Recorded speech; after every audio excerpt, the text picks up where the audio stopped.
Chat GPT ಬಳಸಿ PhD thesis ನೀವೇನಾದರೂ ಬರಿತಾ ಇದ್ರೆ ನಿಮ್ಮ ಡಿಗ್ರಿ ಈಗ ಕ್ಯಾನ್ಸಲ್ ಆಗಬಹುದು. UGC ಹೊಸ ರೂಲ್ಸ್ ಅನ್ನ ಇದೀಗ ತಂದಿದೆ. ನೀವು ಚಾಟ್ ಜಿಪಿಟಿ ಬಳಸಿ PhD ಥೀಸಿಸ್ ಏನಾದರೂ ಬರಿತಾ ಇದ್ದೀರಾ ಅಥವಾ AI ಅನ್ನ ಬಳಸಿ ರಿಸರ್ಚ್ ಏನಾದರೂ ಮಾಡ್ತಾ ಇದ್ದೀರಾ, ಹಾಗಾದ್ರೆ ಈ ಸುದ್ದಿ ನಿಮ್ಮ ಭವಿಷ್ಯವನ್ನೇ ಬದಲಾಯಿಸಬಹುದಾಗಿದೆ. ಯಾಕೆ ಗೊತ್ತಾ? UGC ಈಗ ಹೊಸ ಗೈಡ್ಲೈನ್ಸ್ ಒಂದನ್ನ ಬಿಡುಗಡೆ ಮಾಡಿದೆ. ಏನಪ್ಪ ಈ ಗೈಡ್ಲೈನ್ಸ್ ಅಂದ್ರೆ, ಈ ಒಂದು ಗೈಡ್ಲೈನ್ಸ್ ನಿಯಮಗಳ ಪ್ರಕಾರ ನಿಮ್ಮ PhD ಥೀಸಿಸ್ ರಿಜೆಕ್ಟ್ ಆಗಬಹುದು. 1 ವರ್ಷ ಥೀಸಿಸ್ ಸಲ್ಲಿಸೋದಕ್ಕೆ ಅವಕಾಶನೇ ನಿಮಗೆ ಸಿಗದೆ ಇರಬಹುದು. ಅಷ್ಟೇ ಅಲ್ಲ, ರಿಜಿಸ್ಟ್ರೇಷನ್ ಕೂಡ ಕ್ಯಾನ್ಸಲ್ ಆಗಬಹುದಾದಂತಹ ಸಾಧ್ಯತೆ ಇದೆ. ಹಾಗಾದ್ರೆ ಏನಿದು ಹೊಸ ರೂಲ್? AI ಬಳಸೋದು ನಿಜಕ್ಕೂ ತಪ್ಪಾ? ಈ ವಿಡಿಯೋದಲ್ಲಿ ಸಂಪೂರ್ಣವಾಗಿ ನಾನು ನಿಮಗೆ ತಿಳಿಸ್ತಾ ಹೋಗ್ತಿದ್ದೀನಿ. ಸುಮನ್ ಟಿವಿ ಕನ್ನಡ ಎಜುಕೇಶನ್ ವೀಕ್ಷಕರಿಗೆ ಸ್ವಾಗತ. ನಾನು ಶ್ವೇತಾ. ಕಳೆದ ಕೆಲ ವರ್ಷಗಳಲ್ಲಿ ಆರ್ಟಿಫಿಷಿಯಲ್ ಇಂಟೆಲಿಜೆನ್ಸ್ ಅಥವಾ AI ಬಳಕೆ ಭಾರಿ ಪ್ರಮಾಣದಲ್ಲಿ ಹೆಚ್ಚಾಗಿದೆ, ಅದು ಎಲ್ರಿಗೂ ಗೊತ್ತಿದೆ. ಇಂದು ವಿದ್ಯಾರ್ಥಿಗಳಿಂದ ಹಿಡಿದು ರಿಸರ್ಚ್ ಸ್ಕಾಲರ್ಸ್ ವರೆಗೆ ಎಲ್ಲರೂ ಸಹ ಚಾಟ್ ಜಿಪಿಟಿ ಇರ್ಬೋದು, ಜೆಮಿನಿ, ಕೋಪೈಲಟ್ ಅಥವಾ ಇನ್ನೂ ಹಲವು AI ಟೂಲ್ಸ್ ಅನ್ನ ಬಳಸ್ತಾ ಇದ್ದಾರೆ. ಇದರಿಂದ ಅವರ ಕೆಲಸ ಸುಲಭ ಆಗ್ತಾ ಇದೆ. ಆದರೆ ಈಗ ಒಂದು ದೊಡ್ಡ ಪ್ರಶ್ನೆ ಬಂದಿದೆ. ಏನಪ್ಪ ಅದು ಅಂತ ಅಂದರೆ, ರಿಸರ್ಚ್ ಮಾಡಿದ್ದು ಇದೀಗ ವಿದ್ಯಾರ್ಥಿ ಮಾತ್ರ ಆಗ್ತಾರಾ ಅಥವಾ AI ಟೂಲ್ಸ್ ಆಗತ್ತಾ ಅನ್ನೋದು. ಇದೇ ಕಾರಣಕ್ಕೆ UGC ಈಗ ರಿಸರ್ಚ್ ಕ್ವಾಲಿಟಿ ಮತ್ತು ಅಕಾಡೆಮಿಕ್ನ ಇಂಟಿಗ್ರಿಟಿಯನ್ನು ಕಾಪಾಡಿಕೊಳ್ಳೋದಕ್ಕೆ ಒಂದು ಹೊಸ ಗೈಡ್ಲೈನ್ಸ್ ಅನ್ನು ತಂದಿದ್ದಾರೆ. ಸರಳವಾಗಿ ಹೇಳೋದಾದ್ರೆ, ಈ ಥರ ಬರೆದು ಸಂಶೋಧನೆ ಅಥವಾ ವಿಚಾರಗಳನ್ನು ಮಾಡುವಂಥ ರಿಸರ್ಚ್ ಫೀಲ್ಡ್ನಲ್ಲಿ ಸರಿಯಾದ ಕ್ರೆಡಿಟ್ ಸಿಗದೆ ತಮ್ಮದೇ ಕೆಲಸ ಅಂತ ತೋರಿಸೋದನ್ನ ಪ್ಲಾಜರಿಸಮ್ ಅಂತ ಹೇಳಿ ಕರೀತಾರೆ. UGC ಪ್ರಕಾರ ರಿಸರ್ಚ್ನಲ್ಲಿ ಇದು ತುಂಬ ಗಂಭೀರವಾದಂತಹ ಅಕಾಡೆಮಿಕ್ ಅಫೆನ್ಸ್ ಆಗುತ್ತೆ.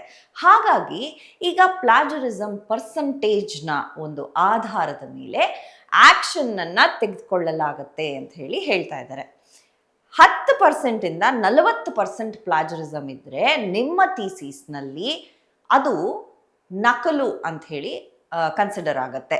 ಆಗ ನಿಮ್ಮ ಥೀಸಿಸನ್ನು ಹಿಂದಿರುಗಿಸಲಾಗತ್ತೆ. ಇನ್ನು ಮತ್ತು ತಿದ್ದುಪಡಿ ಮಾಡಿ 6 ತಿಂಗಳವರೆಗೆ ನೀವು ಅದನ್ನ ಮರುಸಲ್ಲಿಸಬೇಕು ಅಂತ ಹೇಳಿ ಹೇಳ್ತಾರೆ. ಇನ್ನು 40% 60% ಪ್ಲಾಜರಿಸಮ್ ಇದ್ರೆ ಇದು ತುಂಬಾ ಸೀರಿಯಸ್ ಆದಂತಹ ವಿಷಯ ಆಗುತ್ತೆ. ಇಂತಹ ಸಂದರ್ಭಗಳಲ್ಲಿ 1 ವರ್ಷದವರೆಗೆ ಥೀಸಿಸ್ ಅನ್ನ ಸಲ್ಲಿಸೋದಕ್ಕೆ ಅವಕಾಶ ಇರೋದಿಲ್ಲ ಅಂತ ಹೇಳ್ತಿದ್ದಾರೆ. ಇನ್ನು 60% ಅದಕ್ಕೂ ಹೆಚ್ಚು ಏನಾದರೂ ಪ್ಲಾಜರಿಸಮ್ ಇದ್ರೆ ನಿಮ್ಮ PhD ರಿಜಿಸ್ಟ್ರೇಷನ್ ಅನ್ನ ಪರ್ಮನೆಂಟ್ ಆಗಿ ಕ್ಯಾನ್ಸಲ್ ಮಾಡಬಹುದು ಅಂತ ಹೇಳ್ತಾ ಇದ್ದಾರೆ. ಅಂದ್ರೆ ನೀವು ಬಹಳಷ್ಟು ವರ್ಷಗಳ ಏನ್ ಶ್ರಮ ಹಾಕಿರ್ತೀರಾ ಅದು ಒಂದೇ ಕ್ಷಣದಲ್ಲಿ ವ್ಯರ್ಥವಾಗಬಹುದು ಅಂತ ಹೇಳಿ ಹೇಳಲಾಗ್ತಾ ಇದೆ. ಈ ಒಂದು ಹೊಸ ನಿಯಮದಲ್ಲಿ ಮತ್ತೊಂದು ದೊಡ್ಡ ಬದಲಾವಣೆ ಇದೆ. ಅದೇನಪ್ಪ ಅಂತಂದ್ರೆ, ಇಲ್ಲಿವರೆಗೂ ತಪ್ಪು ಮಾಡಿದ್ರೆ ವಿದ್ಯಾರ್ಥಿ ಒಬ್ಬರೇ ಹೊಣೆ ಅಂತ ಹೇಳಿ ಒಂದು ಭಾವನೆ ಇತ್ತು. ಆದರೆ ಈಗ ರಿಸರ್ಚ್ ಗೈಡ್ ಇರ್ತಾರಲ್ಲ ಅಥವಾ ಸೂಪರ್ವೈಸರ್ ಅಂತ ಹೇಳಿ ಯಾರಿರ್ತಾರೆ ಅವರು ಕೂಡ ಇದಕ್ಕೆ ಹೊಣೆಗಾರರಾಗ್ತಾರೆ. ಒಬ್ಬ ಗೈಡ್ ಬಳಿ ಪದೇ ಪದೇ ಪ್ಲಾಜರಿಸಮ್ ಕೇಸಸ್ ಕಂಡು ಬರ್ತಾ ಇದೆ ಅಂತ ಅಂದರೆ ಹೊಸ ವಿದ್ಯಾರ್ಥಿಗಳಿಗೆ ಅವರು ಗೈಡ್ ಆಗುವ ಅವಕಾಶವನ್ನ ಕಳೆದುಕೊಳ್ಳಬಹುದಾಗಿದೆ. ಕೆಲವು ಗಂಭೀರ ಪ್ರಕರಣಗಳಲ್ಲಿ ಗೈಡ್ ರೆಕಗ್ನಿಷನ್ ಅನ್ನ ಕೂಡ ಕ್ಯಾನ್ಸಲ್ ಆಗುವಂತಹ ಸಾಧ್ಯತೆಗಳು ಇದೆ ಅಂತ ಹೇಳಿ ಹೇಳಲಾಗ್ತಾ ಇದೆ.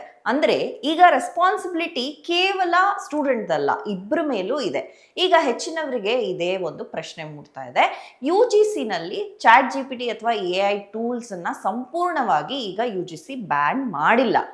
ಇದು ಒಂದು ಬಹಳ ಮುಖ್ಯವಾದ ಅಪ್ಡೇಟ್. AI ಟೂಲ್ಸ್ ಅನ್ನ ನೀವು ಈಗಲೂ ಬಳಸಬಹುದು, ಆದರೆ ಯಾವ ಉದ್ದೇಶಕ್ಕಾಗಿ ಬಳಸ್ಬೋದು ಅಂತ ಅಂದ್ರೆ, ಅದರಲ್ಲಿ ಅವ್ರು ಏನು ಹೇಳ್ತಾ ಇದ್ದಾರೆ ಅಂತಂದ್ರೆ, ನೀವು ಗ್ರಾಮರ್ನ ಕರೆಕ್ಟ್ ಮಾಡೋದಕ್ಕೆ, ಏನಾದರೂ ಸ್ಪೆಲ್ಲಿಂಗ್ ಕರೆಕ್ಷನ್ಸ್ ಇದ್ದರೆ, ಲ್ಯಾಂಗ್ವೇಜ್ ಎಡಿಟಿಂಗ್ ಮಾಡೋದಕ್ಕೆ ಅಥವಾ ನಿಮ್ಮ ಬರವಣಿಗೆಯನ್ನು ಇನ್ನೂ ಇಂಪ್ರೂವ್ಮೆಂಟ್ ಮಾಡೋದಕ್ಕೆ, ಡ್ರಾಫ್ಟನ್ನು ರಿಫೈನ್ ಮಾಡೋದಕ್ಕೆ ನೀವು ನಿಮ್ಮ AI ಅನ್ನ ಬಳಸ್ಬೋದು. AI ನಿಮ್ಮ ಅಸಿಸ್ಟೆಂಟ್ ಆಗಿರಬಹುದೇ ಹೊರತು ಯಾವುದೇ ಕಾರಣಕ್ಕೂ ಅದನ್ನ ನೀವು ಬೇರೆ ರೀತಿ ಬಳಸೋಂಗಿಲ್ಲ ಅಂತ. ಯಾವುದಕ್ಕೆ ಬಳಸಬಾರ್ದು ಹಾಗಾದ್ರೆ? ರಿಸರ್ಚ್ ಮಾಡೋದಕ್ಕೆ, ಕನ್ಕ್ಲೂಷನ್ಸ್ ಕೊಡೋದಕ್ಕೆ, ಡೇಟಾ ಅನಾಲಿಸಿಸ್ಗೆ, ಫೈನಲ್ ಫೈಂಡಿಂಗ್ಸ್ಗೆ, ಥೀಸಿಸ್ನ ಸಮ್ಮರಿ ಮಾಡೋದಕ್ಕೆ ಅಂತ ಹೇಳಿ ಹೇಳಲಾಗ್ತಾ ಇದೆ.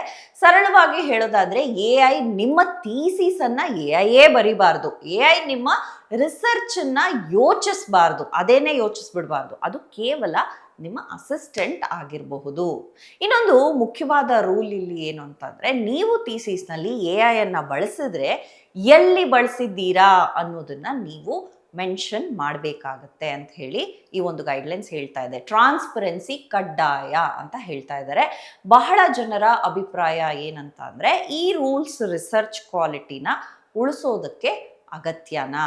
ಯಾಕಂದ್ರೆ PhD ಅಂದ್ರೆ ಕೇವಲ ಒಂದು ಡಿಗ್ರಿ ಅಲ್ಲ, ಅದು ನಿಮ್ಮ ಜ್ಞಾನ, ಹೊಸ ಜ್ಞಾನ ಸೃಷ್ಟಿಸುವ ಒಂದು ಪ್ರಕ್ರಿಯೆ ಆಗಿರುತ್ತೆ. ಸೊ ಒಂದು ವೇಳೆ AI ಸಂಪೂರ್ಣ ರಿಸರ್ಚ್ ಮಾಡತೊಡಗಿದ್ರೆ ಒರಿಜಿನಲ್ ಥಿಂಕಿಂಗ್ ಎಲ್ಲಿ ಕಡಿಮೆ ಆಗಬಹುದು ಅನ್ನುವಂಥ ಒಂದು ಪ್ರಶ್ನೆ. ಸೊ UGC ಈಗ ಹೇಳ್ತಾ ಇರುವಂತಹ ಸಂದೇಶ ಅಂತೂ ಸ್ಪಷ್ಟವಾಗಿದೆ. AI ಒಂದು ಟೂಲ್, ಅದು ರಿಸರ್ಚರ್ ಅಲ್ಲ ಅಂತ ಹೇಳಿ. ಇಂದು ಆರ್ಟಿಫಿಷಿಯಲ್ ಇಂಟೆಲಿಜೆನ್ಸ್ನ ಜಗತ್ತು ಬದಲಾಯಿಸ್ತಾ ಇದೆ. ಆದರೆ ಶಿಕ್ಷಣ ಮತ್ತು ಸಂಶೋಧನೆಯಲ್ಲಿ ಮಾನವನ ಬುದ್ಧಿಶಕ್ತಿ ಇದೆಯಲ್ಲ, ಇದು ಅತ್ಯಂತ ಮುಖ್ಯ ಅಂತ ಹೇಳಿ ಈ UGCಯ ಹೊಸ ರೂಲ್ಸು ಒಂದು ರೀತಿಯಲ್ಲಿ ಸಂದೇಶವನ್ನು ನೀಡ್ತಾ ಇದೆ ಅಂತ ಹೇಳ್ಬೋದು. AI ಬಳಸಬಹುದು, ಆದರೆ AIನ ಮೇಲೆ ನೀವು ಸಂಪೂರ್ಣ ಅವಲಂಬಿತರಾಗಬೇಡಿ ಅನ್ನುವಂಥ ಸಂದೇಶವನ್ನು ಕೊಡ್ತಾ ಇದ್ದಾರೆ. ಸೊ ಇಂಥದ್ದೇ ಹಲವಾರು ಕಂಟೆಂಟ್ಗಳಿಗಾಗಿ ನಮ್ಮ ಚಾನಲನ್ನು ಫಾಲೋ ಮಾಡಿ ಅಂತ ಹೇಳ್ತಾ ಮುಂದಿನ ಒಂದು ವಿಡಿಯೋದಲ್ಲಿ ನಾನು ನಿಮ್ಮನ್ನ ಭೇಟಿ ಆಗ್ತೀನಿ.